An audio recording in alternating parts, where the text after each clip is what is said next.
56. Ya. Assalamualaikum warahmatullahi wabarakatuh. Alhamdulillahilladzi an'ama alaina bi ni'matil iman wal islam wa an'ama alaina bi ni'matis sihhah wassalam. Allahumma sholli ala Muhammad wa ala alihi wa sahbihi wasallam, amma ba'du. Qala Allah Ta'ala fi kitabil karim, a'udzu billahi minasyaitonir rajim, wa ma khalaqtul jinna wal insa illa liya'budun.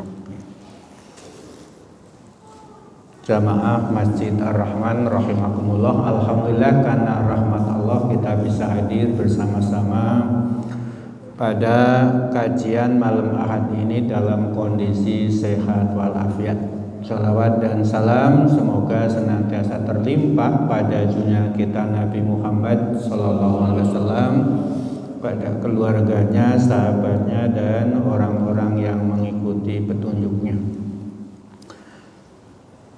2 hari yang lalu saya dihubungi Pak Ahmad Muhrodi untuk hadir di sini.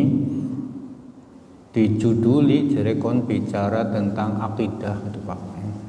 Komentar saya ya dan yang apa temen ya kan, biasanya kan akidah. Nih, sebelumnya memperkenalkan diri, nama saya Puji Handoko. Saya tahun 2000 sampai 2001 itu tinggalnya di rumah ini Pak, rumah sebelah. Saya ini ceritane ponakane Bu Poniah. Ya, wong kene nyebute ya Bu Tomo. Padahal saya ya ngakune ya ponakane Bu Iswan. Itu kan Bu Poniah kan pernah bersuami Pak Iswan, terus habis itu Pak Tomo ya. Nah, ceritane kalau Bu Iswan itu anak nomor 10, bapak saya anak nomor 12 itu. Terus sekarang karena dapat istri orang Kelapa Gading, saya tinggal di Kelapa Gading. Keseharian saya ngodek di Universitas Muhammadiyah Gombong. Ya, pada malam hari ini kita coba bicara bareng-bareng tentang akidah Islam. Mohon maaf kalau nanti tidak seberbobot yang biasanya, karena kami ini cuman pengganti Pak, pemain cadangan biasanya tidak lebih baik dari pemain inti ya. Nah, sebelumnya mari kita coba apa bahasan itu. Orang Jawa itu selalu mengingatkan kita itu ngomongnya apa? Aja lali sangkan paraning dumadi ya. Ya, dari mana kita berasal dan akan kemana kita pergi. Dari mana kita berasal? Kita sekarang hidup di dunia ya. Berarti sebelumnya kita itu tidak ada. Dari tidak ada menjadi ada, itu berarti kita mengalami proses namanya penciptaan. Yang namanya penciptaan berarti ada yang menciptakan. Nah, siapa yang menciptakan? Ya, kita yakini yang menciptakan itu adalah Allah Subhanahu wa Ta'ala. Terus karena ada penciptaan berarti kan ada tujuan penciptaan. Gampangane jenengan gawe mebel kan ada tujuannya. Ini tadi beli air mineral berarti ada tujuannya kan. Jadi apa saja mesti ada tujuannya. Lah terus Gusti Allah menciptakan manusia itu untuk apa? Ternyata di Quran surat Az-Zariyat 56 nyebutaken liya'budun, supaya menyembah Allah ya. Nah, terus Berarti kita itu dengan Allah itu ada keterikatan, yaitu terikat dengan aturan-aturane Gusti Allah, kan? Karena kita diciptakan oleh Allah, berarti kita terikat dengan aturan-aturane Gusti Allah. Aturan-aturan Gusti Allah berisi apa? Perintah, berisi larangan, berisi petunjuk. Lah terus habis itu setelah hidup di dunia kita itu mau kemana? Jadi makanya kan sering disebutnya sangkan paran, ya, sangkan paran, kan? Nah, berarti setelah hidup di dunia kita akan menuju ke alam berikutnya, yaitu alam akhirat. Nah, dari dunia ke alam akhirat di situ ada apa namanya? Pertanggungjawaban, kan? Pertanggungjawaban ketika hidup di dunia. Melalui proses apa nanti? Di sana ada namanya hisab, penghitungan amal. Nah, setelah dihitung amalnya, kemudian kesimpulannya ada dua, kemungkinan neraka, kemungkinannya surga. Dan ternyata kita hidup di dunia ini tidak lama, ya. Saya malah sering mengatakan kita ke jane urip nang dunya ke ora suwe, kurang lebih 1,5 jam, ya. Loh, 1,5 jam itu ukuran apa? Kalau kita merujuk Quran surat Al-Hajj ayat 47, inna yauman inda rabbika ka'alfi sanatim mimma ta'udun. Sesungguhnya satu hari dalam hitungan Tuhanmu sama dengan 1000 tahun dalam hitunganmu. Berarti sedina nang akhirat kuwi, ya, pada karo nang dunya 1000 tahun. Misal panjenengan urip nang dunya 1000 tahun nggih mung setara 24 jam. Nek panjenengan urip nang dunya 500 tahun nggih mung setara 12 jam, ya. Nek panjenengan urip nang dunya 250 tahun setara 6 jam. Nek nyenengan urip nang dunya 120 tahun ke mung setara 3 jam. Nek panjenengan urip nang dunya 1,5 tahun ke berarti mung setara 1,5 jam, Bang. Mulane, ya, dikatakan nang Al-Mulk ayat 2, alladzi khalaqal mauta wal hayata liyabluwakum. Allah menjadikan mati dan hidup itu untuk menguji kalian. Jadi kita ke meneng-meneng urip nang dunya agi ujian. Pada panjenengan garap ujian 90 menit, yang itu menentukan lulus ora lulus. Masa iya kur 1,5? Memang ukuran urip semeno, Bang. Nabi mengatakan umur umatku antara 60 sampai 70 tahun, kan? Wong Jawa, Pak, leluhur awak dewek, we ngitungi juga 70, Pak, ya. Kurang andel hitung bareng-bareng. 1 tekan 10, ya, 1, 2, 3, 4, 5, 6, 7, 8, 9, 10. Kuwi usia anak-anak. Terus bar 10 apa 10 ji? Pira? 11, kan? 11, 12, 13, 14 ngasih tekan 19 kuwi usia remaja. Mulane dijenengi 11 seneng welas asih wis mulai naksir Pak. Ya cara bocah nome siapa dia itulah ya. Lah terus bar kuwe 20 bar 20 apa 20 ji jenengan nek ngomong bahasa Jawane seli apa 20 apa kali dosa setunggal apa selikur tetap selikur kan ya? Nah ngapa kok udu 20 ji udu kali dosa setunggal tapi kok selikur rolikur telulikur, padlikur, 6 17 tekan 9 ya. Kuwi usia nggelet gawean. Mulane dijenenge selikur, seneng lingguh kursi.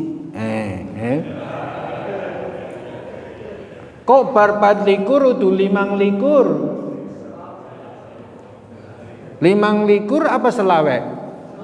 Selawe. Nang apa kok selawe utu 25 kuwi nang carane wong Jawa. Nggih walaupun kula asline wong Jawa Barat, Pak. Jadi Bu Poni iki asline Jawa Barat ya. Walaupun asli Jawa Barat tak ngomong Jawa. Nang apa kok selawe kuwi cara wong Jawa usia kedewasaan manusia untuk memasuki hidup baru sing jenengane rumah tangga. Mulane ideale jadi pernikahan usia 25 kan. Bahasa Jawa nih selawe seneng-senenge lanang lan wedon.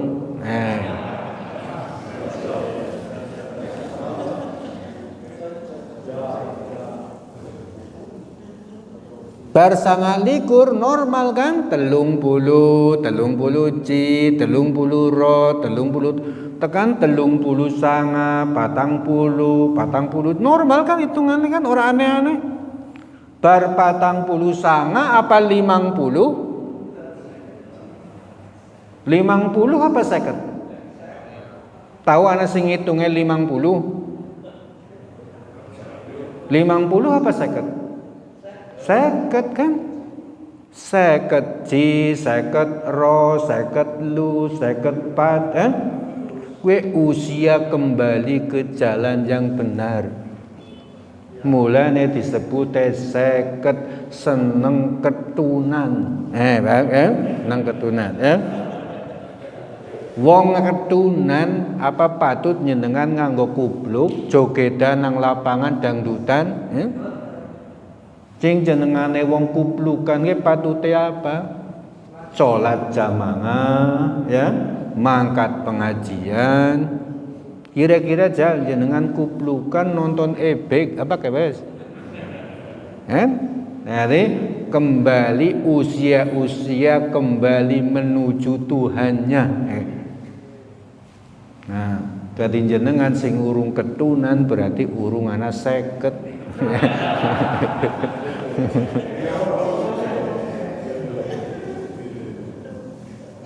Seket kan? 50 ji, 50 ro, 50 lu, 54, 55, 59, 60 apa swidak? Nah gue wis lampu kuning. Swidak ji, swidake apa? Sejatine wis wayahe tindak. Kan? Lah tindak ndi? Apa tindak pasar?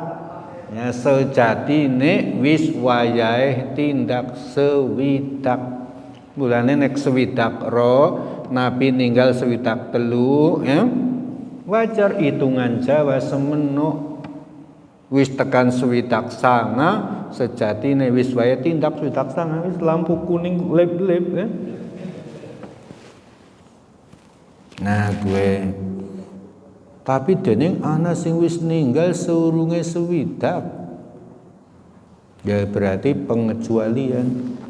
Prinsip urip gue nek dhewek dine umur dawa Nabi ndulin marahin donga kan, Allahumma ij'alil hayata ziyadatan li fi kulli khair waj'alil mauta rohatan li min kulli syarr. Ya Allah, jadikanlah umurku sebagai penambah kebaikan untukku dan jadikanlah kematianku sebagai istirahat dari keburukanku. Nek tesi ditanai panjang umur, tandanya apa? Masih diberi kesempatan untuk beramal baik. Tapi nek dine umur cendek, men jahate aja tambah-tambah ya lah. Jadi men istirahat dari mulane. Nah ini termasuk nanti bicara akidah juga. Cara jenengan anggerana wong mriyang suwe ora mati-mati. Seringnya mbok angger wong desa ngomongnya apa? Kayak nu pasang susuk, gitu ya? Iya kan? Sering krungu ya? Jal, kira-kira itu kayak bentuk pelecehan terhadap malaikat apa itu? Bayangna malaikat maut kok jere wedi aring susuk. Sehingga orang mati-mati. Padahal sapa besing ketemu malaikat maut mesti mati. Apa tahu anak malaikat maut gagal nyabut nyawa? Nah terus bagaimana mensikapi ini? Oh mungkin Gusti Allah saking emane. Nang apa? Wong ing atase kaya kae esi dienteni tobaté memang. Nang apa sih kayak orang mati-mati ya? Gusti Allah saking emane dienteni tobaté.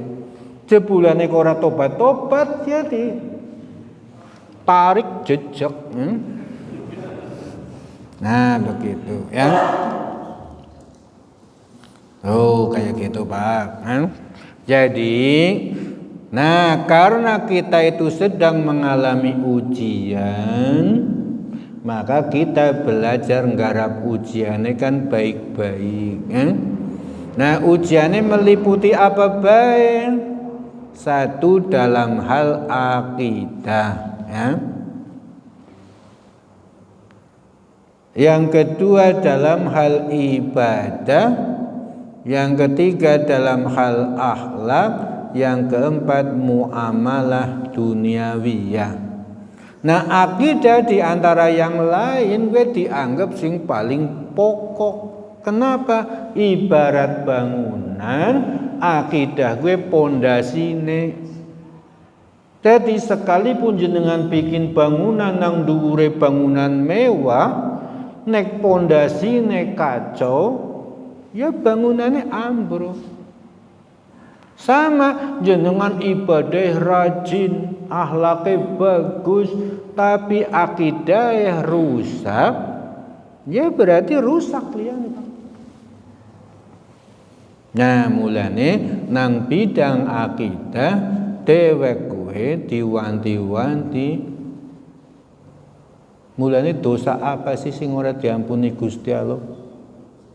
Sing genah-genah na Gusti Allah ngomong kan apa? Dosa menyekutukan Gusti Allah kan? Dosa musyrik kan? Berarti apa? Dosa sing paling Gusti Allah ke geting we, ya. Kenapa? Karena itu perbuatan syirik makanya. Nah, pada kesempatan malam hari ini kita itu coba bicara tentang akidah.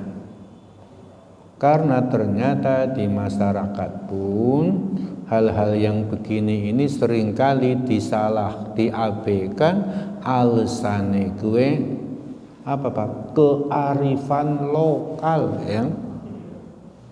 Jadi beratnya dakwah di era sekarang ini gue gara-gara anak istilah Islam berbasis kearifan lokal. Apa contohnya?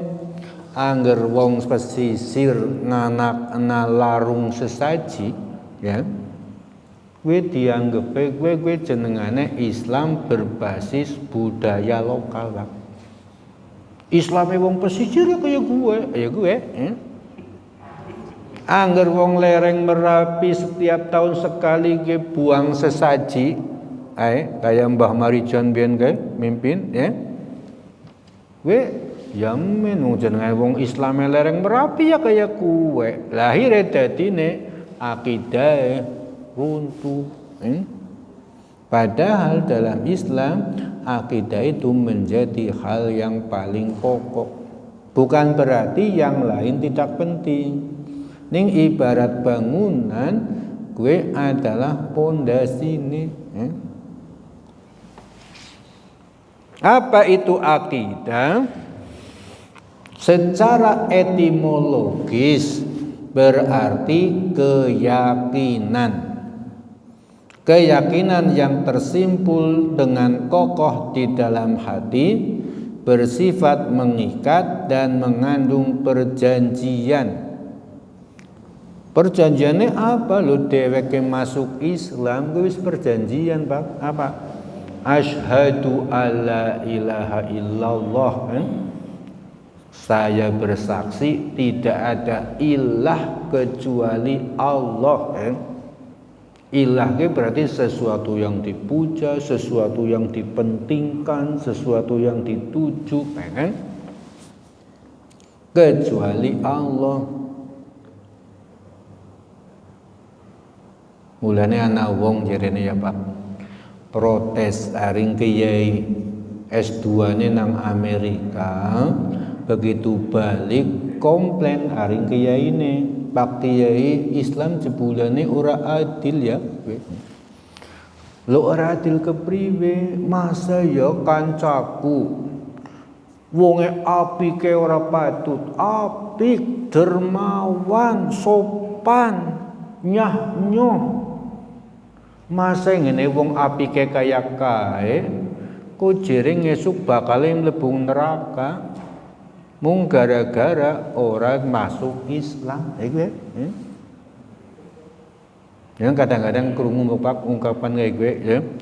Wonge apik, dermawan, karo tangga ya apik, karo fakir miskin ya nyah-nyoh. Masa iya wong kaya gue kok mlebu neraka mung gara-gara orang masuk Islam. Lah kiyaine takon, kowe ke nang Amerika ge kuliah apa ora? Ya kuliah. Lah kowe kuliah ge nang kana ge daftar apa ora? Wong kuliah kon ora daftar, kuliah yang daftar. Jal misale ya, kowe nduli kuliah orang daftar, tapi tiap hari waktune kuliah ya mlebu, ya, ana tugas yang garap, ya, ana ujian ya melu ujian. Kowe kira-kira begitu rampung, kowe diwisuda apa ora? Ya ora Pak Kiai wong ora daftar, Loh kan kowe nggarap tugas, lah kowe kan mau mlebu kuliah, Iya tapi kan orang daftar Pak Kiai, ya ora diwisuda, ya gue pada baik. Nah ngapa wong apik kok orang mlebu surga, masalahnya orang daftar. Lan daftarnya apa? Daftarnya kena 2 kalimat syahadat. Mulane di antara kajian tauhid gue menyebutakan bahwa asyhadu alla ilaha illallah wa asyhadu anna muhammadar al-madkhul fil Islam, pintu masuk Islam ya Pak. Lah bedane berarti kayak gue ini kan seringnya wong do dibandingne Pak, mending di dadi wong kafir tapi apik atau dadi wong Islam tapi elek, mending dipakai. Nah hal-hal sing kaya gue sing mare kaya kula nek ditakoni gemledek ya. Kula waktu kuliah S2 dosene tek protes Pak. Gara-gara tek protes akhirnya ora sida ditakokna, takone dosene kayak gini. Dan menurut kalian lebih baik mana? Pemimpin muslim tapi korup dengan pemimpin non muslim tapi tidak korup? Saya jawab, saya ngomong nuwun sewu Pak, saya keberatan dengan pertanyaannya panjenengan. Kenapa sih jenengan nyinyir banget dengan orang Islam? Pertanyaan jenengan tidak apple to apple. Aku mau ya. Lu maksudnya kenapa kalau muslim digambarkannya dengan korup, kalau non muslim digambarkannya dengan tidak korup? Kenapa tidak perbandingannya muslim yang korup dengan non muslim yang korup, atau muslim yang tidak korup dengan non muslim yang tidak korup? Itu baru apple to apple. Tapi jenengan itu menunjukkan ketidaksukaannya dari wong Islam. Ora sih sudah nggak jadi gue Pak. Gara-gara tak protes, tak omong tidak apple to apple. Perbandingannya rimbang.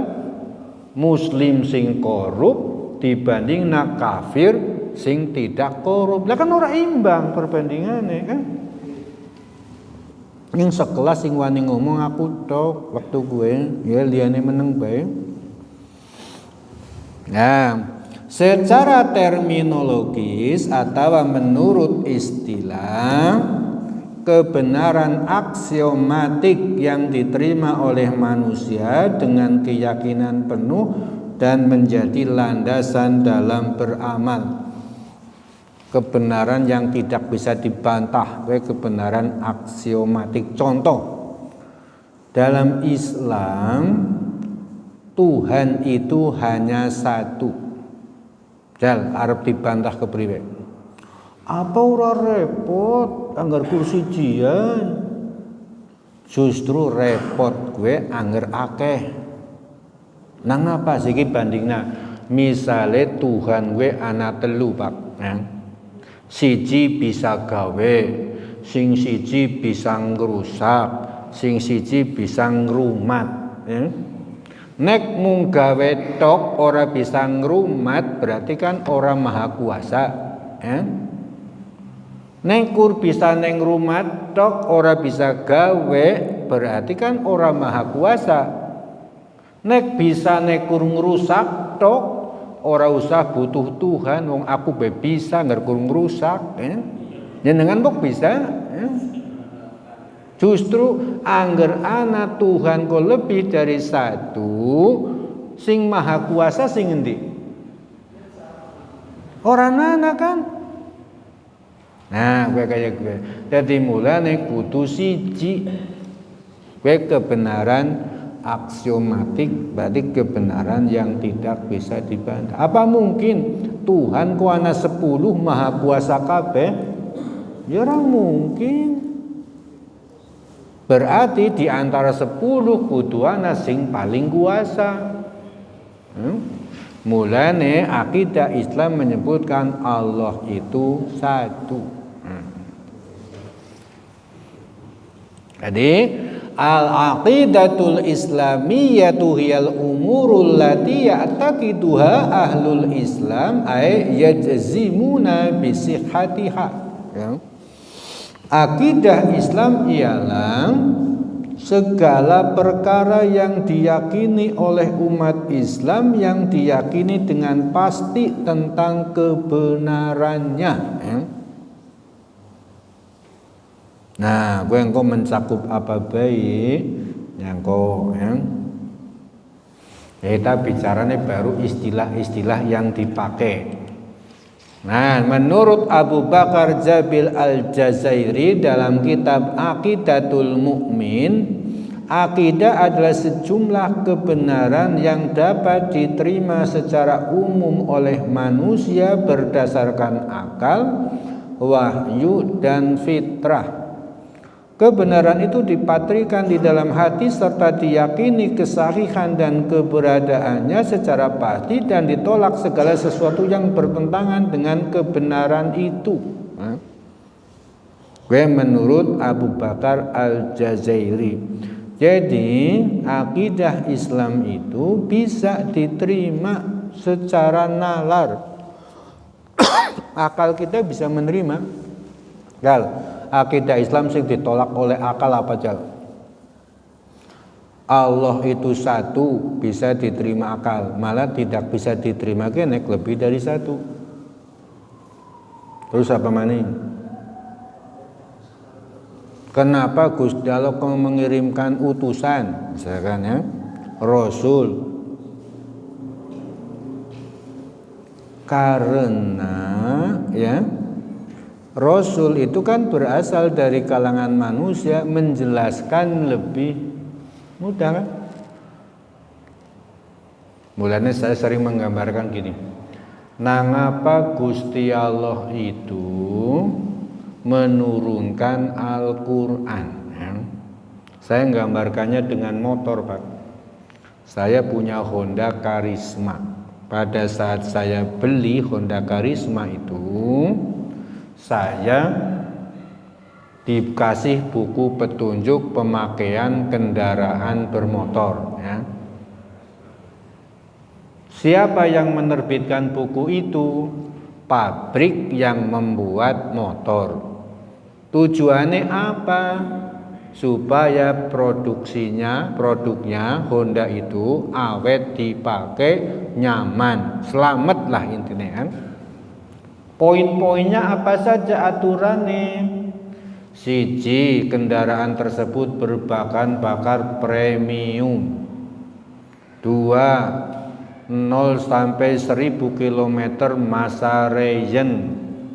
500 km pertama servis ganti oli. Tidak boleh dipakai bertiga di jalan yang menanjak.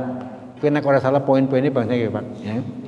Kok jenengan ngejel, ngapa ku diatur duit-duitku dewek?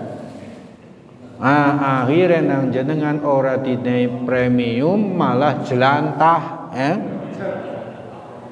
Lah selamat apa ora?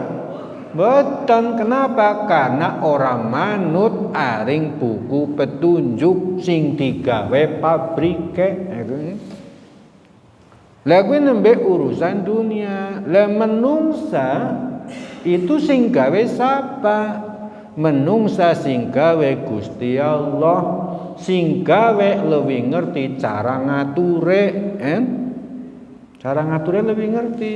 Mulane Gusti Allah nibakna buku petunjuk kuwe sing jenengane Al-Qur'an. Ning karena Al-Qur'an kuwi redaksi sekang Gusti Allah, ora kabeh wong paham. Mulane Gusti Allah ngirimna juru bicara, Juru bicara itu sing disebut dengan Rasul. Kan? Apa tugasnya? Menjelaskan buku petunjuk. Nah, buku penjelasan dari Rasul itu disebut dengan hadis. Mulane nek kepengin selamat urip nang dunia tekan akhirate kon patokane siji Quran loro hadis. Iki lho Pak.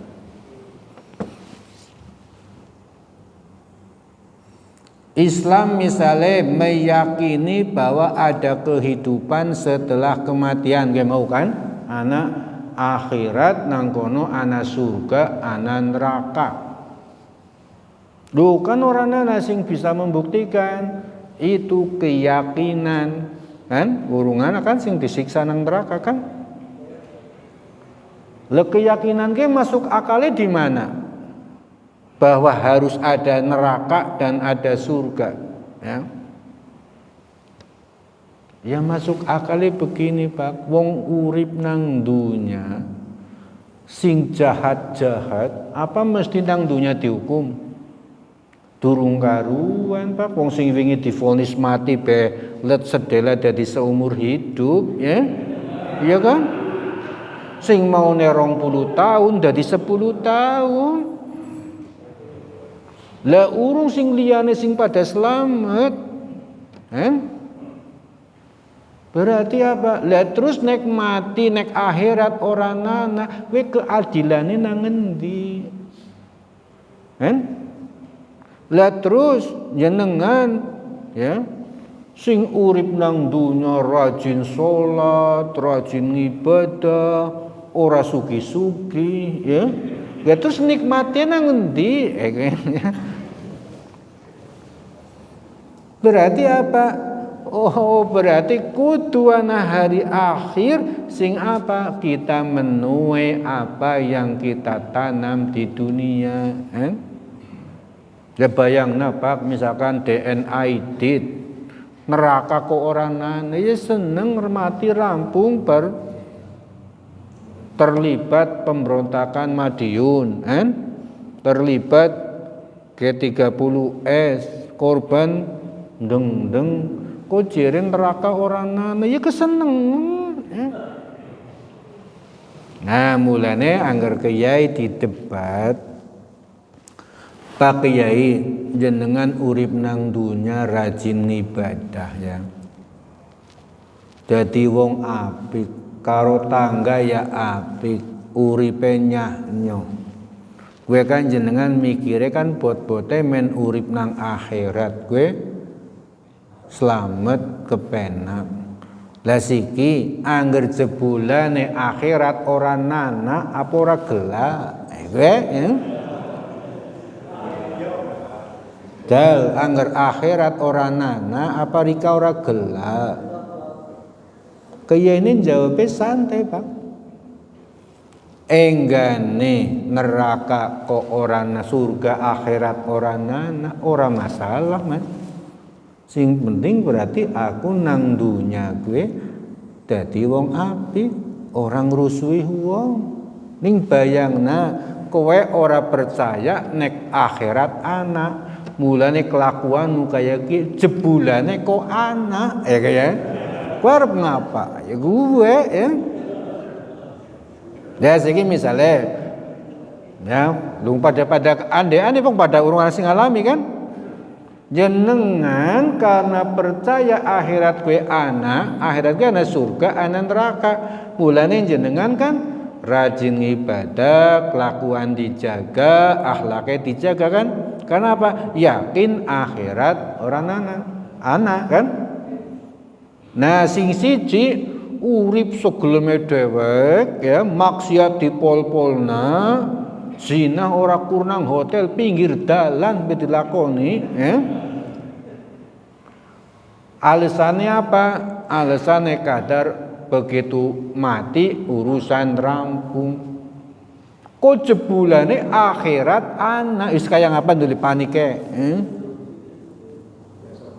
Ora bisa balik maning. Mulane tetep esi bejak wong sing yakin akhirat kowe anak. Nah, ewo semono kowe esiana Pak wong Islam sing pikirane ya mirip-mirip kowe. Padahal aku ngerti wonge rajin subuhan ya. Kok bisa-bisane sing penting tuli urip nang dunya. Sugih keton. Urusan akhirat sih kadar ngerti be ora ya gue ya. Nah, dilala jaga mulane pentingnya dheweke ngaji kayak gue Pak ya. Ngaji kan ora nana pole ya. Mulane kan ya gue angger rajin ngaji urip nang masyarakat akeh manfaate gue jebulane ora mung esi urip kuburane beda. Kula diceritani Kiai Mudofir Kambalan yang ngerti Kambalan Kutha Winangun sing dalan ngidul mengambal lha gue kono kan jenenge Kambalan. Kiai Mudofir Kambalan ki tau cerita nang ngarepku kayak ge Pak. Waktu anyar urip nang Kambalan, gue kan kepengen mengenal lingkungan di dalam buritane kuburan, ya, kuburan umum. Pas melaku ngisa ya. Oh iya Pak, ora sida. Nah kita akhiri dengan namanya pembukaan, kita akhiri dengan hamdalah. Alhamdulillahirabbil alamin. Wassalamualaikum warahmatullahi wabarakatuh.